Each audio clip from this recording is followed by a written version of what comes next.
Ezekiel chapter 36. Son of man, prophesy to the mountains of Israel, and say, Mountains of Israel, hear the word of the Lord. This is what the sovereign Lord says. The enemy said of you, Ha ha!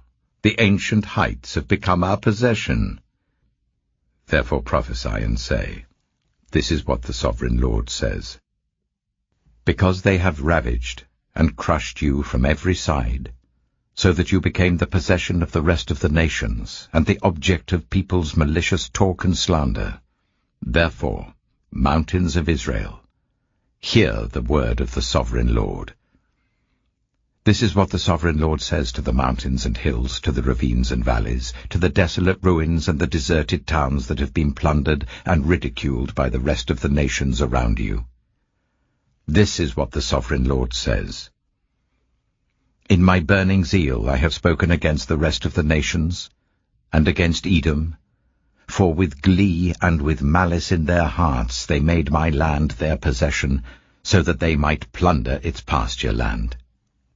Therefore, prophesy concerning the land of Israel, and say to the mountains and hills, to the ravines and valleys, This is what the sovereign Lord says. I speak in my jealous wrath because you have suffered the scorn of the nations. Therefore this is what the sovereign Lord says. I swear, with uplifted hand, that the nations around you will also suffer scorn.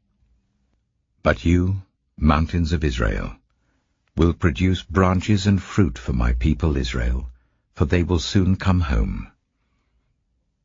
I am concerned for you, and will look on you with favor. You will be plowed and sown, and I will cause many people to live on you, yes, all of Israel.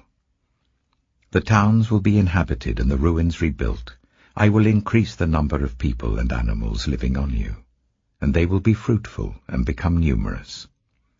I will settle people on you as in the past, and will make you prosper more than before. Then you will know that I am the Lord. I will cause people, my people Israel, to live on you. They will possess you, and you will be their inheritance. You will never again deprive them of their children. This is what the sovereign Lord says. Because some say to you, You devour people and deprive your nation of its children. Therefore, you will no longer devour people or make your nation childless, declares the sovereign Lord.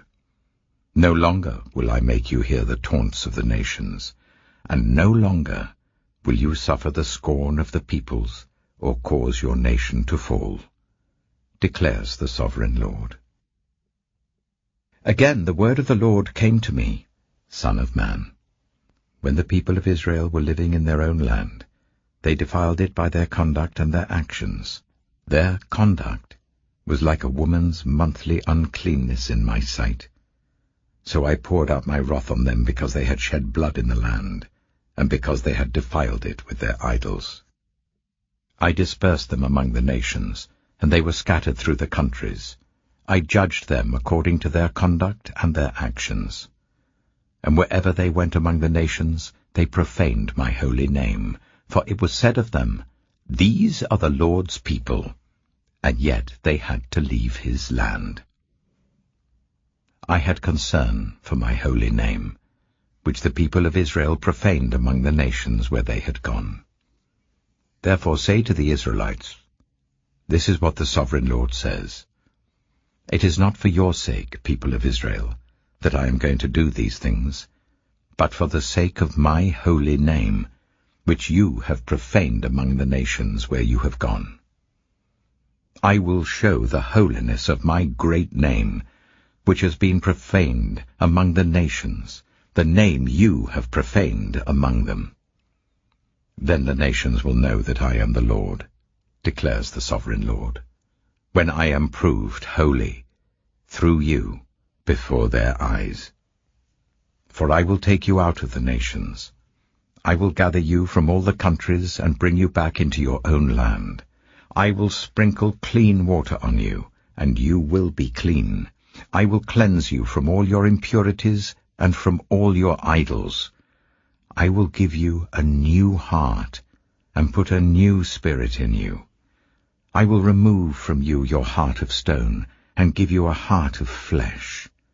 And I will put my spirit in you, and move you to follow my decrees, and be careful to keep my laws.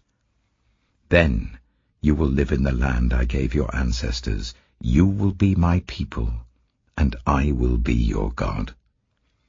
I will save you from all your uncleanness. I will call for the corn, and make it plentiful, and will not bring famine upon you. I will increase the fruit of the trees and the crops of the field, so that you will no longer suffer disgrace among the nations because of famine. Then you will remember your evil ways and wicked deeds, and you will loathe yourselves for your sins and detestable practices. I want you to know that I am not doing this for your sake, declares the Sovereign Lord. Be ashamed and disgraced for your conduct, people of Israel. This is what the Sovereign Lord says. On the day I cleanse you from all your sins, I will resettle your towns, and the ruins will be rebuilt. The desolate land will be cultivated instead of lying desolate in the sight of all who pass through it. They will say, "This land that was laid waste has become like the Garden of Eden. The cities that were lying in ruins, desolate and destroyed, are now fortified and inhabited." Then the nations around you that remain will know that I, the Lord, have rebuilt what was destroyed, and have replanted what was desolate. I, the Lord, have spoken, and I will do it. This is what the Sovereign Lord says. Once again, I will yield to Israel's plea and do this for them. I will make their people as numerous as sheep, as numerous as the flocks for offerings at Jerusalem during her appointed festivals. So will the ruined cities be filled with flocks of people. Then they will know that I am the Lord.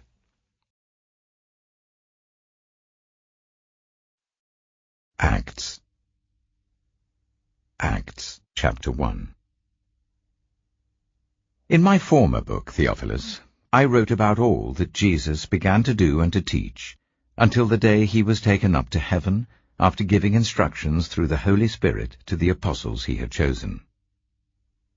After his suffering, he presented himself to them and gave them many convincing proofs that he was alive. He appeared to them over a period of 40 days and spoke about the kingdom of God. On one occasion, while he was eating with them, he gave them this command: "Do not leave Jerusalem, but wait for the gift my Father promised, which you have heard me speak about. For John baptized with water, but in a few days you will be baptized with the Holy Spirit." Then they gathered around him and asked him, "Lord, are you at this time going to restore the kingdom to Israel?" He said to them, "It is not for you to know the times or dates the Father has set by his own authority. But you will receive power when the Holy Spirit comes on you, and you will be my witnesses in Jerusalem and in all Judea and Samaria and to the ends of the earth." After he said this, he was taken up before their very eyes, and a cloud hid him from their sight. They were looking intently up into the sky as he was going, when suddenly 2 men dressed in white stood beside them. "Men of Galilee," they said, "why do you stand here looking into the sky? This same Jesus who has been taken from you into heaven will come back in the same way you have seen him go into heaven."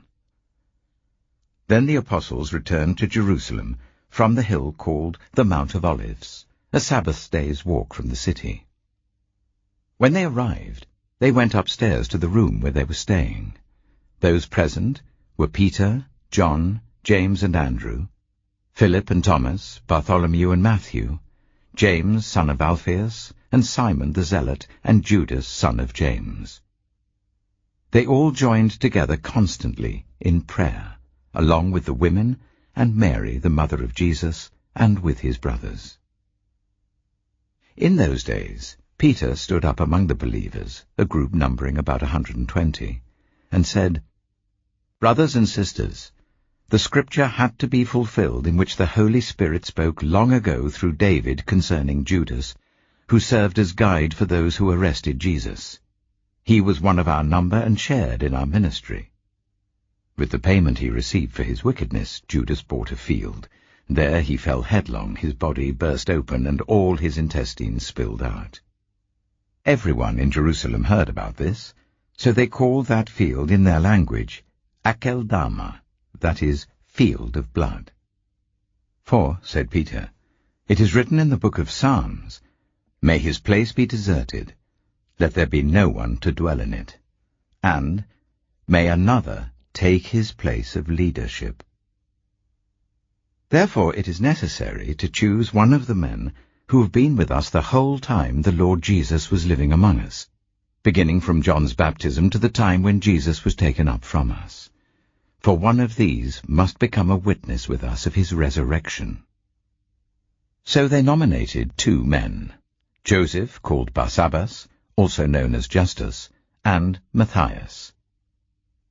Then they prayed, "Lord, you know everyone's heart. Show us which of these 2 you have chosen to take over this apostolic ministry, which Judas left to go where he belongs." Then they cast lots, and the lot fell to Matthias.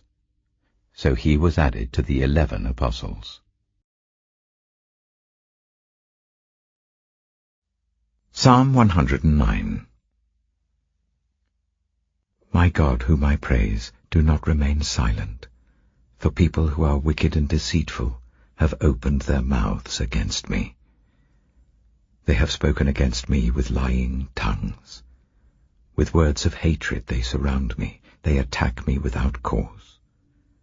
In return for my friendship they accuse me, but I am a man of prayer. They repay me evil for good and hatred for my friendship. Appoint someone evil to oppose my enemy. Let an accuser stand at his right hand. When he is tried, let him be found guilty, and may his prayers condemn him. May his days be few. May another take his place of leadership. May his children be fatherless, and his wife a widow. May his children be wandering beggars. May they be driven from their ruined homes. May a creditor seize all he has. May strangers plunder the fruits of his labor. May no one extend kindness to him or take pity on his fatherless children. May his descendants be cut off, their names blotted out from the next generation. May the iniquity of his fathers be remembered before the Lord. May the sin of his mother never be blotted out. May their sins always remain before the Lord, that he may blot out their name from the earth. For he never thought of doing a kindness, but hounded to death the poor and the needy and the broken-hearted. He loved to pronounce a curse. May it come back on him. He found no pleasure in blessing. May it be far from him. He wore cursing as his garment. It entered into his body like water, into his bones like oil. May it be like a cloak wrapped about him, like a belt tied forever around him. May this be the Lord's payment to my accusers, to those who speak evil of me. But you, sovereign Lord, help me for your name's sake. Out of the goodness of your love deliver me. For I am poor and needy, and my heart is wounded within me. I fade away like an evening shadow. I am shaken off like a locust. My knees give way from fasting. My body is thin and gaunt. I am an object of scorn to my accusers. When they see me, they shake their heads. Help me, Lord my God. Save me according to your unfailing love. Let them know that it is your hand, that you, Lord, have done it. While they curse, may you bless. May those who attack me be put to shame, but may your servant rejoice. May my accusers be clothed with disgrace, and wrapped in shame as in a cloak. With my mouth I will greatly extol the Lord. In the great throng of worshippers I will praise him. For he stands at the right hand of the needy, to save their lives from those who would condemn them.